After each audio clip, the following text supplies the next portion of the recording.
तालिबान भारत पर जान लुटाने को तैयार। तालिबान का ऐलान, हम जान दे देंगे लेकिन पीएम मोदी से रिश्ता नहीं तोड़ेंगे।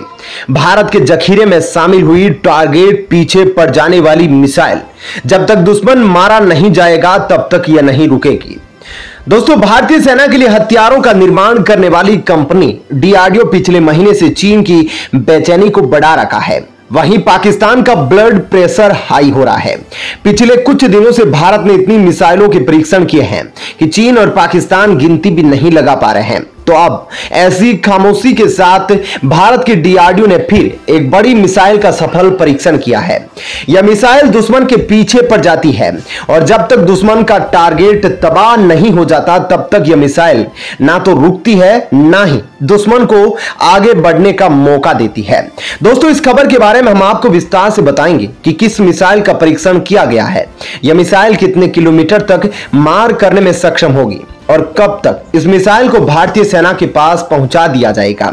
लेकिन इसके साथ ही एक और भारत से जुड़ी खबर के बारे में आपको हम बताएंगे। दरअसल तालिबान के प्रवक्ता मुजाहिद ने एक ऐसा भारत को लेकर, भारत के प्रधानमंत्री मोदी को लेकर बयान दिया है कि पाकिस्तान के प्रधानमंत्री शहबाज शरीफ और आर्मी प्रमुख जनरल बाजवा के पसीने छूट गए हैं। तालिबान ने पहली बार पाकिस्तान को इतनी बड़ी धमकी दी है और साथ ही भारत के लिए इतने प्यारे शब्द बोले कि पाकिस्तान के होश उड़ गए हैं। दरअसल मुजाहिद ने कहा कि हम जान दे देंगे लेकिन पीएम मोदी से रिश्ता नहीं तोड़ेंगे। यह वही तालिबान है जिसको अफगानिस्तान में लाने का पूरा हाथ पाकिस्तान का था। लेकिन आखिरकार तालिबान के साथ भारत ने ऐसा क्या कुछ किया है कि वह भारत के लिए जान तक देने के लिए तैयार हो रहा है। तो इन दोनों खबरों को हम आपको विस्तार से बताएंगे। तो चलिए सबसे पहले जानते हैं आखिरकार डीआरडीओ ने किस मिसाइल का परीक्षण किया है जो दुश्मन के टारगेट के पीछे ऐसे पड़ती है, जब तक टारगेट को तबाह नहीं करती तब तक रुकती नहीं है। भारत बिना रुके एक के बाद एक परीक्षण करता जा रहा है। पिछले कुछ महीनों में भारत ने इतनी मिसाइलें दागी है जिनकी गिनती चीन और पाकिस्तान नहीं कर पा रहे हैं। दुनिया के कई दुश्मन देश भारत के इन परीक्षणों से सहमे हुए हैं। यह जो मिसाइल है, खासतौर पर इसका निर्माण चीन और पाकिस्तान के लिए किया गया है, इसलिए चीन और पाकिस्तान तो बिल्कुल बेचैन हो गया है। अब भारत की डीआरडीओ ने जिस मिसाइल का परीक्षण किया है, इस मिसाइल का बकायदा वीडियो भी रिलीज किया गया है। इस वीडियो को दुश्मन देश भी देख सकते हैं। इस परीक्षण के दौरान तेज गति से चल रहे टारगेट को इस मिसाइल ने पल भर में पीछे से तबाह कर दिया। दरअसल आपको बता दें कि भारतीय सेना और डीआरडीओ ने मिलकर खासतौर पर युद्ध में उपयोग की जाने वाली मिसाइल का निर्माण किया है। यह मिसाइल पैसे के हिसाब से काफी किफायती और ताकत के हिसाब से बिल्कुल सटीक निशाने लगाने में माहिर मानी जाती है। इस मिसाइल को दागने का मतलब है कि इसके रेंज में अगर कोई भी टारगेट मौजूद है, यह उसको तबाह किए बिना रुकती नहीं है। और इसकी खास बात एक और यह भी है कि इसको बिना किसी की देरी के बहुत ही कम समय के अंदर हमले के लिए तैनात किया जा सकता है। दरअसल दोस्तों, इस मिसाइल का नाम है quick reaction surface to air missile. इसी मिसाइल का अब उड़ीसा के चांदीपुर इंटीग्रेटेड टेस्टिंग रेंज में सफल परीक्षण किया गया है। इसके पहले भी इससे जुड़े परीक्षण किए गए थे, लेकिन यह परीक्षण काफी अहम था क्योंकि इस परीक्षण के दौरान जिस टारगेट पर निशाना लगाना था उस टारगेट की गति काफी तेज थी। अब इस परीक्षण में देखना था कि तेज गति से आ रहे टारगेट पर यह मिसाइल निशाना लगा पाती है कि नहीं।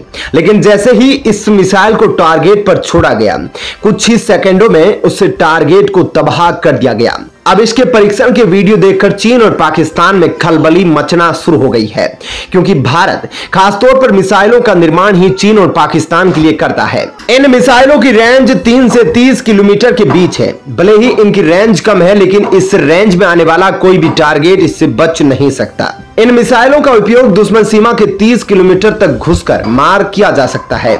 सबसे खास बात यह है कि इन मिसाइलों में ऐसी टेक्नोलॉजी लगाई गई है जिसके चलते इसे दुश्मन के रडार भी पकड़ने में नाकामयाब साबित होते हैं। आपको बता दें कि यह मिसाइल पूरी तरीके से स्वदेशी सिस्टम के तहत तैयार की गई, जिसके उपयोग से हवाई क्षेत्र में दुश्मन के किसी भी टारगेट, विमान, हेलीकॉप्टर और ड्रोन को तबाह किया जा सकता है। वहीं इन मिसाइलों की स्पीड 5000 प्रति घंटे की है। वहीं इन मिसाइलों की रेंज 30 किलोमीटर तक है और इतनी स्पीड से जाती है कि जब तक दुश्मन इन मिसाइलों को टारगेट में लेने के लिए अपनी मिसाइलों के बटन को प्रेस करेंगे, तब तक यह मिसाइल टारगेट को तबाह कर चुकी होगी। तो दोस्तों यह तो थी इस वीडियो की पहली खबर। हम आपको दूसरी खबर बताए, लेकिन इतने खतरनाक मिसाइलों को बनाने वाले डीआरडीओ के लिए आप कितने लाइक देंगे? अफगानिस्तान में तालिबान को आए 1 साल का समय गुजर चुका है। तालिबान को पूरी तरीके से समझ आ गया है कि कौन उसका और कौन उसकी सत्ता का मजा लेना चाहता है। पाकिस्तान चाह रहा था कि अफगानिस्तान में उसकी कठपुतली सरकार होगी तो पाकिस्तान मजे उठाएगा, लेकिन तालिबान तो बिल्कुल निडर निकला। इतनी कड़ी धमकी तालिबान कभी पाकिस्तान को देगा, सपने में भी पाकिस्तान ने सोचा नहीं होगा। तालिबान के 1 साल से ज्यादा का वक्त गुजर जाने के बाद भी ना तो किसी भी देश ने तालिबान की मदद की, ना ही तालिबान की सरकार को मान्यता दी, सिवाय भारत के। भारत ने अपने दूतावास को भी अफगानिस्तान में खोल दिया है, जिसकी वजह से तालिबान बहुत खुश नजर आ रहा है। वहीं तालिबान को जिस स्तर पर भारत ने अनाजों और दवाइयों की सप्लाई की है, इसकी वजह से तालिबान भारत का एहसानमंद हो गया है। जिस वक्त तालिबान के पास अनाजों के भंडार खत्म हो गए थे, उस वक्त तालिबान को समझ आ गया था कि अगर पेट भरना है तो उसके लिए अनाज की जरूरत है, ना कि राइफल और गोली की। दरअसल तालिबान के प्रवक्ता ने एक टीवी इंटरव्यू में बात करते हुए कहा कि तालिबान पर किसी का नियंत्रण नहीं है। तालिबान के अफगानिस्तान में कब्जे के 1 साल पूरे हो चुके हैं, लेकिन दुनिया के किसी भी देश में हमारी मदद नहीं की है और ना ही किसी ने मान्यता दी। इसके साथ ही साथ मदद करने वाले पाकिस्तान, जिसको अब लग रहा है कि तालिबान से अब कोई फायदा नहीं है, तो वह भी पीछे हट गया है। लेकिन भारत ने इस मुश्किल की घड़ी में हमारा साथ दिया, ऐसे में हम भारत का साथ नहीं छोड़ेंगे। अब इन सब को देखकर पाकिस्तान में भी डर है कि अब उसकी तालिबान में दाल नहीं गलने वाली। पाकिस्तान में मौजूद तहरीक तालिबान भी लगातार पाकिस्तान में हमला करने की धमकी दे रहा है, जिसकी वजह से पाकिस्तान सरकार के हाथ पांव फूले हुए हैं। इतना ही नहीं, तालिबान का यह भी कहना है कि अभी हाल ही में काबुल में जो हमला हुआ था, वह हमला भी पाकिस्तान आर्मी और आईएसआई ने मिलकर कराया था, ताकि तालिबान को अस्थिर किया जा सके। लेकिन अब तालिबान ने साफ साफ शब्दों में कहा है कि वह झुकेगा नहीं, ना ही भारत से रिश्ते तोड़ेगा। बहरहाल अब तालिबान के इस ऐलान के बाद पाकिस्तान क्या करता है, यह तो देखने वाली बात होगी। लेकिन जिस तरीके से तालिबान ने कड़क धमकी पाकिस्तान को दी है, इसने पाकिस्तान की नींद हराम कर दी है। तो दोस्तों फिलहाल के लिए इस वीडियो में इतना ही। लेकिन आपको यह खबर पसंद आई हो तो वीडियो को लाइक और चैनल को सब्सक्राइब जरूर कर ले, ताकि ऐसी ही खबरें आपसे मिस ना हो पाए। धन्यवाद। जय हिंद।